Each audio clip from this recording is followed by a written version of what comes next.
Kalian dinyatakan bersalah di penjara siap? Siap banget, siap banget. Nah, Penjara heboh kalau ada bro. bukan lagi.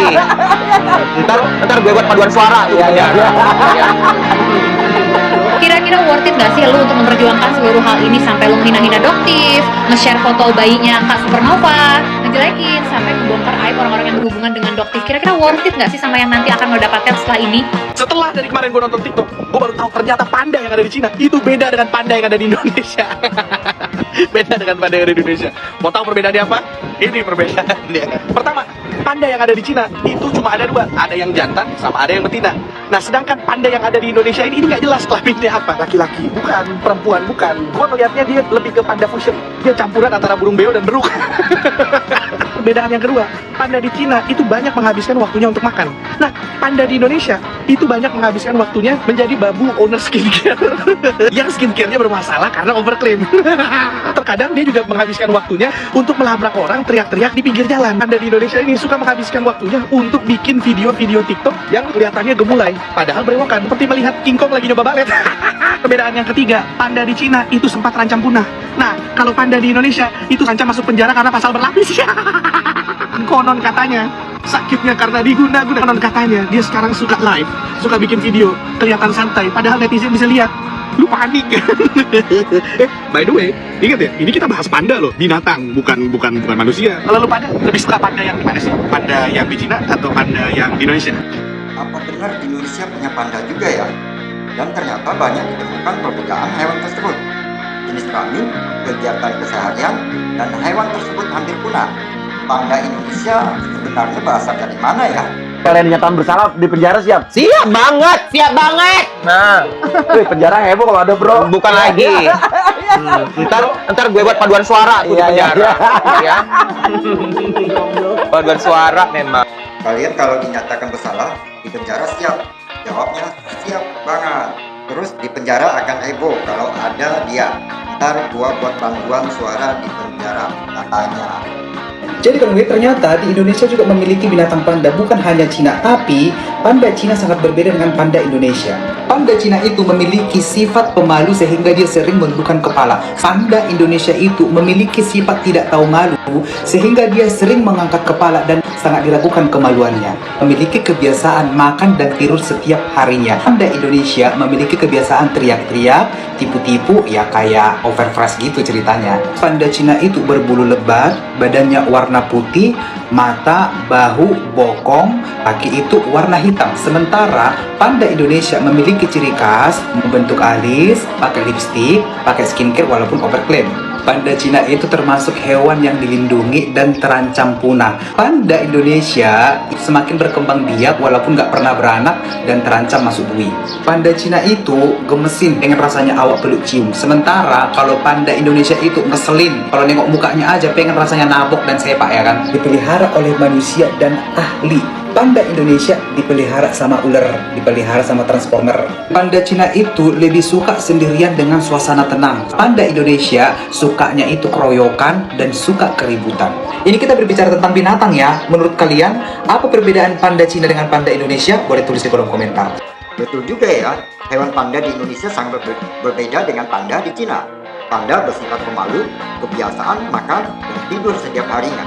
Panda juga berbulu lebat, badannya warnanya putih, mata, bahu, bokong, kaki berwarna hitam, dan juga pengen rasanya dipeluk dan dicium.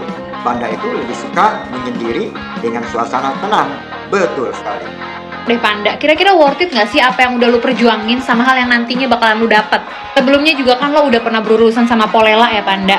Kira-kira worth it gak sih lu untuk memperjuangkan seluruh hal ini sampai lu ngehina-hina Doktif, nge-share foto bayinya Kak Supernova, ngejelekin, sampai ngebongkar aib orang-orang yang berhubungan dengan Doktif? Kira-kira worth it gak sih sama yang nanti akan lo dapatkan setelah ini? Bos lu nih, yang lu agung-agungkan, tempat lu bersandar, omsetnya lagi turun, dan sekarang namanya juga sudah dilaporkan sama Doktif. Ada jaminan gak kira-kira yang lo lakukan ini akan berbuah manis pada akhirnya? Betul juga, kira-kira sepadan apa tidak? Apa yang diperjuangkan, apa yang akan didapatkan? Walau banyak hal yang akan terjadi, padahal tempat bersandarnya omsetnya lagi turun dan juga sudah dilaporkan oleh Doktif. Jadi apa jaminan yang akan berbuah manis pada akhirnya? Aduh, kok jangan serang dulu Panda. Pertama enteng tiba-tiba pakai baju orange diem. Ini ya, gue kasih tahu sama kalian. Gue kasih tahu nih sama kalian. Biasanya penyidik akan memanggil pelapor kembali setelah si terlapor ini dipanggil, karena itu masih klarifikasi. Lalu setelah nanti si terlapor ini dipanggil pihak kepolisian, itu membutuhkan waktu beberapa hari. Udah, setelah itu cukup nih semuanya gelar perkara, lalu lah tiba-tiba ini bisa dijadiin tersangka atau enggak. Gak segampang itu membuat orang menjadi tersangka. Makanya gue heran, tiba-tiba udah 2 minggu Niki sama Mail itu menjadi tersangka. Agak heran, membengongkan gitu. Jangan petenteng, tiba-tiba pakai baju orange, dia mingkem. Jangan senang-senang dulu, nanti jadi ketentang, tiba-tiba pakai baju oranye, jadi diem. Setiap kasus prosesnya panjang. Setelah semua selesai, baru putuskan bisa jadi tersangka apa tidak. Gitu. Di Eiffel Tower kesini cekrek. Terus ngapain ke luar negeri? Jual monja? Gila ya, memang ada giling-gilingnya, Nek. Iya kan? Dia kan bener-bener pergi flexing, jalan ke luar negeri, cekrek di Paris, cekrek. Ingat nggak sih dulu? Nah, dia bilang kayak gitu. Terus kalian mau ke Paris, kalian ngapain kalau foto di depan menara itu? Hah? Ngapain kutanya? Iya kan? Nggak ngerti lah ya. Ya kayak mau beli inilah besok aku beli kulit buaya. Memang mau aku pakai satu badan aku nih kroko. Memang mau flexing aku besok. Kalau kalian tas kan, nggak zaman lagi tas sekarang sayang. Usah kulit satu badan ini baju buaya memang. Jangan kau gilakan aku. Memang pakai besok. Sumpah bilang. Ya, China meminjamkan panda ke Indonesia. Panda yang ada di Taman Safari Indonesia di Bogor, Jawa Barat merupakan hasil pinjaman dari China.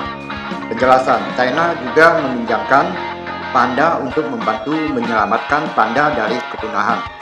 Setiap keturunan yang lahir dari panda yang dipinjamkan harus dikembalikan ke China. Negara-negara yang pernah dipinjamkan panda yaitu Rusia, Kanada, Finlandia, Prancis, Jerman, Jepang, Malaysia, Meksiko, dan masih banyak lagi negara-negara lainnya. Oke, sampai di sini. Semoga selalu bahagia. Bye-bye.